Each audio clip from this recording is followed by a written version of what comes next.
first Q&A, and I just wanted to say thanks a lot. I'm very much enjoying all your questions, and I'm enjoying uh, just all the new subscribers and all the new support. And thank you so much, and nice to meet all you new people out there. And sorry I didn't do a thank you 500 subscriber video, but you guys all subscribed so fast that it was only like less than a week between the 200 one and my 500 mark, and I figured you guys probably didn't want to see another one of those so soon, so I didn't do it. So, but yeah, thank you so much, you guys. I appreciate it.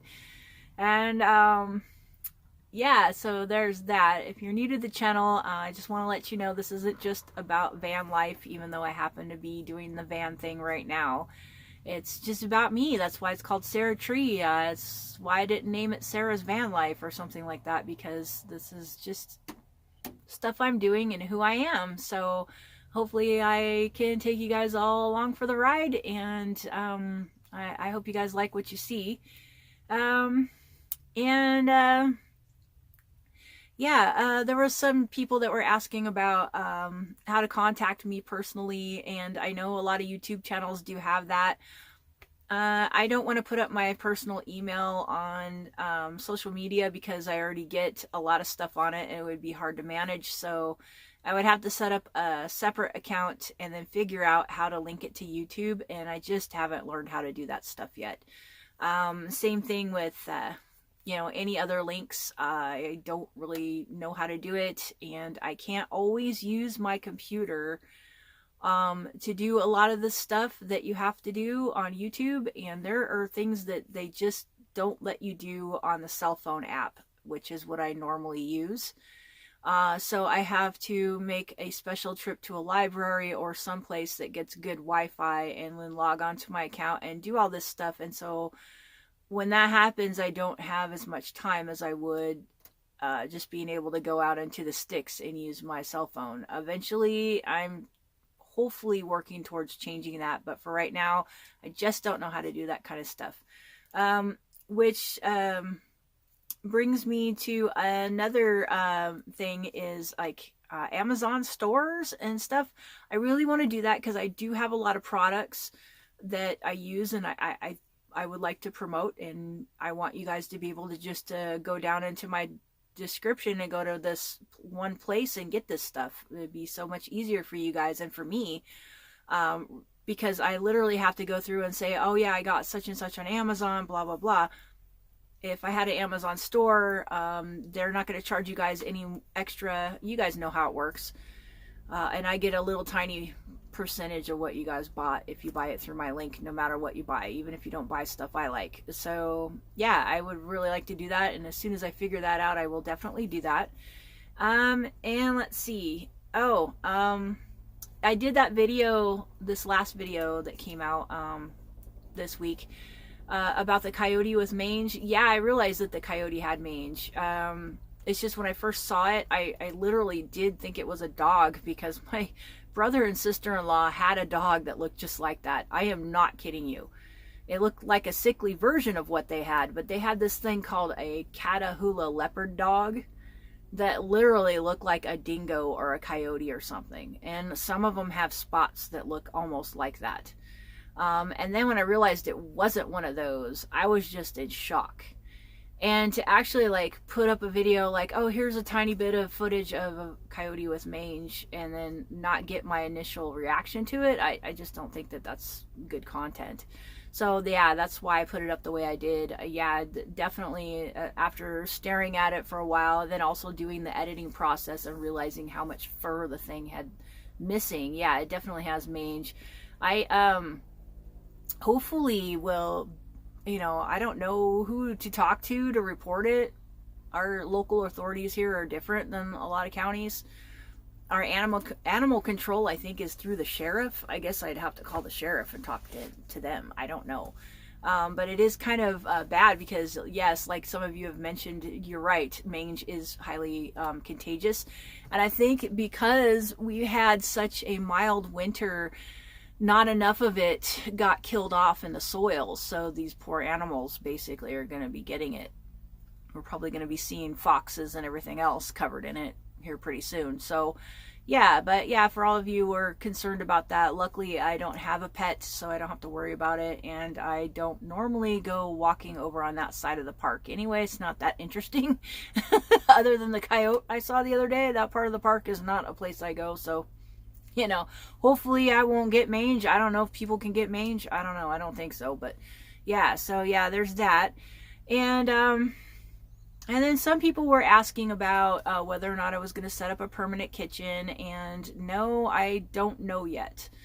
There are requirements in the state of California to title your vehicle as an RV, and one of them in particular is having a permanent kind of kitchen setup where you put in a built-in stove and a built-in sink and that kind of thing. Camper vans, they aren't as strict on as like a school bus for some reason, so I can get away with just having like a little porta potty or something, but anything else, like especially a school bus, I think they said that I would have to have a real RV toilet to get it titled and a separate bedroom area and all that kind of junk, but I don't need to do that with a camper van. And other states are even different. You're just going to have to look up in your own state to see what the rules are. If you are going to build a van yourself, you need to know that if you want to have good RV insurance, because that's what I would like eventually. But for right now, I'm doing okay. So, yeah, and I've mentioned, I'm not exactly sure if I want to keep the stove I have, and there's all these other circumstances. Also, knowing me, I mean, I'm getting these itchy feet, and I may or may not keep this van for that much longer, so it might not be worth it to me to do that. So we'll see. We'll see what happens with that. And also, it's very convenient to be able to take the little countertop that I put up down when I want to have a lot of room going in and out of the side door. So there's that aspect of it too, that it does have its advantages. And it's kind of a pain in the butt tearing it down and setting it up every time you want to, you know, use it. But like I said, there are advantages. You don't lose as much in and out space and things like that if you take it down. So yeah, there's that. There was a lady that had asked about soap making, because I had mentioned that I do make my own soap, and sometimes I do make skincare products for myself. I could do that in the van. However, I could do the actual making of the soap. Let's just put it that way. But it needs a lot of space and a lot of time to cure. Once you make the mixture of the soap, you've got to pour it into the molds or whatever you're going to put it in. And the soap that I make, it needs at least a month to cure. And you have to just let it sit and do its thing. And it's got to be protected from dust while still being able to have air. And it's just got to rest, and it's got to do its thing. And I just don't have a place for that right now in my van. So I would have to find a way to store it someplace where animals and bugs and stuff can't get to it, like at a friend's house or something. And I just don't have that right now. If I do find out a way to make it, it would definitely be something awesome to post on YouTube. I don't see too many people out there with real soap making videos. And if I was to do it, it would have to be a series. So you guys would have to bear with me, because I literally make soap from scratch. I have also made my own lye water with ashes, but I don't recommend it, and I probably won't post it if I do it. But yeah, there's this whole process that I go through to make soap, and it's probably not a good idea to do it in a teeny tiny van. So there you go. So I don't know when that will happen, but like I say, I'm always on an adventure, and I always want to live in weird situations, and a van is not going to be my only living situation throughout this process. So you never know. In the future, there might be some soap making videos. Who knows? Okay. And as far as my cooler bags go, people have been asking how they're doing. The cooler bags are great. They're freaking awesome. Anybody that goes camping for more than like a couple of days at a time should get these things. You know, unless you got some fancy RV with a big refrigerator in it, these things are a game changer. And even then, like I've said before, put your party ice in there and, you know, have some ice for the day that's doesn't have to be frozen in your own freezer, and then use that water that melts from it for something else. I mean, that's basically what I do. It is great. And when these ones wear out, I'm going to get more. Because the whole thing about keeping your meat and stuff fresh, or whatever you're eating fresh, is to keep your ice water away from it. Because nobody wants soggy cheese, right? For example, or water in your butter or anything else you keep in there. And who wants raw chicken soup? Nobody wants that. So that's that. They're very, very good. So hopefully, I will keep you guys posted on those. And I'm gonna try to come up with this another cooler hacks video to show you guys, to kind of update all that kind of stuff, and to show you a few new things that I've actually figured out for myself within the last few months. That's another cool thing about living differently. You learn new things. I'm a lifelong learner, and that's one of the reasons why I live in weird situations like this, is because I end up learning awesome stuff, not only from things that I've experimented with for myself, but I also learn it from other people, or just surely on accident. So it's just, for me, it's just so much fun. So yeah, I've learned some new things doing that. And I would like to post that for you guys. Let's see. And as far as heat for the van goes, I did have a subscriber that I actually personally know who comes into my place of work. He asked me if I was going to use like a big buddy or a little buddy heater next winter, or even if it just gets cold. And I told him no. They throw off too much condensation. And even if I had a roof vent, which I don't want that much water vapor in my van. It's just not, to me, it doesn't make any sense. I mean, you're already fighting the condensation thing from just your own breath when it's that cold. You don't want to burn something that's going to give off that much water vapor. And believe it or not, propane does. It's literally like, it's like boiling water when you're not boiling water, almost. I mean, it's not quite that bad. You can't see the steam, but I have had even pots and pans rust from cooking on propane with them. I stopped using my cast iron because of propane and butane giving off that kind of, condensation. The butane stove that I have does the same thing, but it's not quite as bad as the propane. That, in my experience, I could be wrong, but for me, I haven't noticed as much of it, just using my little butane stove when I need to, and my candles, and quite frankly, starting my engine. Some people put wood stoves in their vans, even their little vans. I saw a video last night of this kid that had a wood stove in his Chevy Astro van. I would never do that in a space this small. If you feel comfortable doing that, great, because that's a good dry heat, but I just don't want to do that. Or one of those expensive S-bar diesel heaters, or Chinese diesel heater. I heard they're just as good as the expensive ones. I just don't want to fiddle with all that kind of stuff. And quite frankly, it doesn't bother me to be cold every once in a while, as long as I'm not freezing to death. As long as I can get warm when I'm trying to sleep. That's the important part. And what people don't get is that living in a van, you're camping. You're not living in some uber insulated thing. You're feeling the elements, and that's part of the appeal to it for some of us. And I'm one of those people. I want to be able to feel nature around me at least every once in a while, even if I'm not outside. That doesn't mean I want to get wet. That doesn't mean I want to totally freeze my butt off. It doesn't mean I want to be all hot and stuff. But I like being able to let my body know what season it is. Instead of having this false climate that I'm sitting in all the time. So that's, and if you guys don't like that, then maybe van life's not for you. Maybe RV life is not for you, because I'm telling you, no matter how nice and fancy those $100,000 rigs are, you're still going to feel the elements somewhat. They're just a little bit nicer and a little bit better at, combating the heat or the cold than something like what I'm in. So there's that. And same thing with rugs and carpet.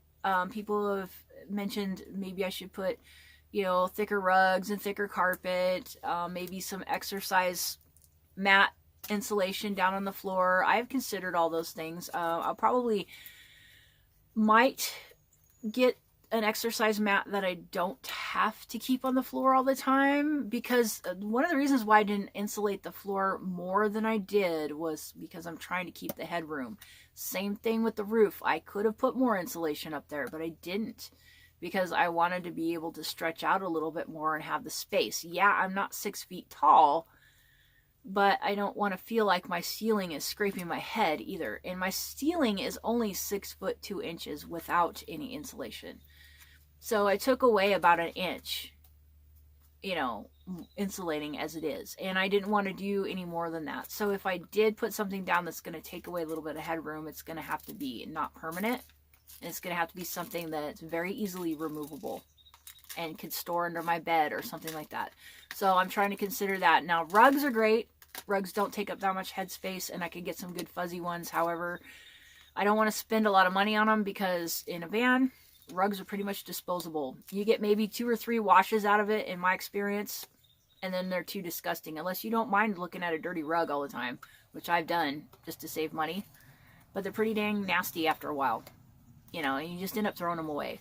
So I don't want to spend a bunch of money on rugs all the time either. But that's why I opted for rugs and linoleum instead of like a carpet. Because a carpet would have worked. It would have been way, way more insulated, and it would have been more comfortable, even with the amount of padding that I put underneath. But it just gets way too dirty. It's hard to keep it clean enough. And then what am I going to do? I can't rip it out. So there you go. That's the whole like floor and ceiling and all of that whatever stuff addressing my not freezing to death in a van video. And same thing goes for the summer. I didn't insulate it a whole bunch because my summers here in California get hot, and when the sun goes down, I want my van to cool off a little bit so I could sleep. And if it's insulated, it's just going to trap all that heat in there, and it's not going to go out. So I basically compromised. I've got, just enough insulation so that I don't feel like I'm freezing to death and living in a metal box, but not so much that, it can't vent itself, or cool off during the hot summer months at night. So there's that. What else? I think I've pretty much covered everything. So, except for my carnivore diet. Yes, you can, like I've said before, you can do this in a van. It's no different than living in a sticks and bricks. And as far as like keeping the meat, just like I said, I've found a few more little hacks that I'm hopefully gonna like share with you guys. I just gotta figure out a way to make it into watchable content so you guys don't fall asleep or, click off of there. So yeah, but it's just like, any other diet. You can do it. It's doable. Just learn how to keep your food. Sorry about the airplane, but I live where airplanes fly over all the time. So yeah, there you go. But yeah, it's just like any other diet. You just have to, there's a learning curve, and you got to figure out how you're going to keep your food. A lot of people go to dry food. It doesn't matter what type of diet. I mean, I could go with freeze-dried meat if I wanted to, and supplement with vitamin C. No big deal. Vegetarians, they figure out how to do all their food non-refrigerated and dry if they want. I mean, it's just a learning curve. So yeah, it doesn't matter what kind of house you live in. You can have whatever diet you want, and that's one of the things I want to show on my channel is you can have good fresh food. You don't have to eat processed food. You don't have to use, living the van life as an excuse to eat, SpaghettiOs all the time. You don't have to. You just don't. So yeah. And what's next? Well, like I said, I want to try to, show you guys how I keep my meat and things like that. Some more cooler hacks that I figured out for myself. I also, want to take you guys on any other adventure that I go on. Hopefully there'll be a few more hikes before it gets too nasty and hot. Or even if it does, maybe we'll go out anyway. Who cares, right? And I do want to do some other things pertaining to my work, which is another thing. I really, I don't know if I addressed this or not, but somebody had asked me where I work, and I really don't want to divulge that. I don't have permission to do that. It's not very professional. But I do want to do videos pertaining to the etiquette of downsizing, because I think in our society that we have lost that. working for a thrift store, it's almost like a battle, a never-ending battle with garbage, and it's not right. You know, and I even watched a video this morning, and I really respect the YouTuber and I love her to death, and she's awesome. She has the best information out there. But she talked about minimizing, and she talked about doing 3 piles.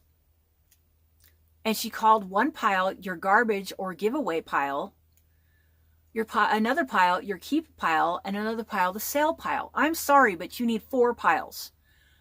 The garbage pile needs to be its own separate pile, because I don't want your garbage. I have to resell good sellable stuff for our community and for our cause. I don't think that we are a service to go through your garbage. We are not the dump. Do not give your throwaway stuff to the thrift store. Okay? I know she didn't mean it that way, but I know there are some people out there that take it that way, because I get it every single day. So that's why I want to start making videos pertaining to that. However, I don't know how many people are going to watch them. And the people that watch my channel are probably nice people that are not going to do that anyway. So it's probably just going to not go anywhere. But yeah, as far as where I work goes, yeah, I don't divulge that. I do tell people I do work at a thrift store. But even before I worked at a thrift store, I was always good at scoring stuff. I mean, you just have a knack for it. And I'm an artist, and people want to give me stuff all the time. Hey, maybe you can make something out of this or whatever. I mean, you can walk down any city street and find stuff on the curb for free that's just perfectly usable. I mean, and there's people that make YouTube videos about it, and then they go and turn around and sell the stuff. You know, so I mean, you don't have to work at a thrift store to do van life the way I've done it. You just got to know where to get stuff, and you don't have to spend money. And guess what? You've probably got something in your house you can use. So there you go. I mean, like I said, I already had this dresser. I had this dresser for years before I put it in the van. So, I mean, yeah. So there's a lot of things I want to address, and I want to take you guys with me. So hopefully, you know, I can do that. Hopefully you guys will stick around, and I'm interesting enough. And if not, I guess you guys will tell me that you'll just quit watching. So that means I'm done, you know. But for right now, I'm sure you guys are, you know, happy with what's going on, and I'm happy, and I'm having fun, and thank you guys for tagging along, and I'm just really honored and blown away. I really am. Every time I look at how many people watched whatever video I put out, it blows me away. So thank you so much, you guys, and I appreciate you guys coming along, and I hope you guys got something out of this Q&A. I don't know. But anyway, we'll see you next time, and if you, like I said, if you like what you see, just consider subscribing and dinging that little bell so you get notified every time I make one. All right, thank you guys. I will talk to you later. Have a good day. Bye.